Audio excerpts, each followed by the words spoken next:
Well, hello there. This is Steve Olmos checking back with you. This is our little part 2, shall we say, our little webinar on 101 first-time buyers. I do have to make a correction for my first webinar. It's when I was talking about mortgage. They're not organizers. They're originators. They're mortgage originators. That's correct, shall we say, for that. And we're talking about lenders and getting yourself pre-approved to go find yourself a piece of property. Again, these were the first steps. You do have to go out. You do have to make sure that you can afford, that the banks and the lenders consider that you can afford to buy the home you're looking for. Okay? And that you're going to go out and you're going to find yourself a qualified professional real estate agent. Now, I have to admit that not all real estate agents are equal in their abilities to do their job.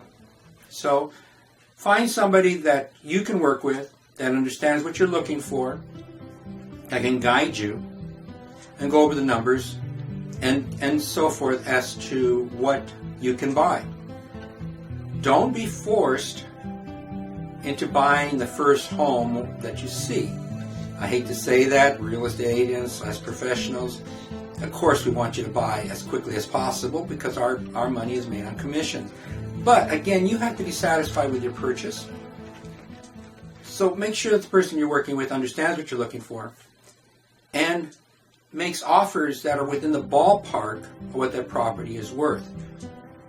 Remember that appraisals in today's market here in California cost about $450 for an appraisal. So if you overbid on a piece of property and you're qualified to a certain number and someone goes out and says, nope, that property's not worth what you offered, or an appraiser goes out and says, nope, that property's not worth what you offered, you have two choices. One is to come up with a difference in money or back out of the transaction. If you decide you're going to back out of the transaction after the appraisal, well, you've lost that $450 plus whatever terms there may have been in that contract for you backing out. So always make sure that you completely understand or you trust 100% that the person you're talking to has explained everything to you as to what are the terms of the contract you're signing. Contracts are contracts.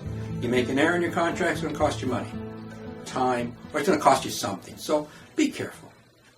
That's just a word of advice coming from a real estate professional that's been in the business a while, shall we say. Always make sure that you don't look for more than what you can afford. I mean, it is, and I hate to say, buyers have a tendency to want more than the numbers allow them. And finding the perfect home that's over your budget is a major downer, shall we say. The word used to be downer. So be within the ballpark of what you can afford. Don't look over what your budget is, and work with a professional that understands you and the paperwork.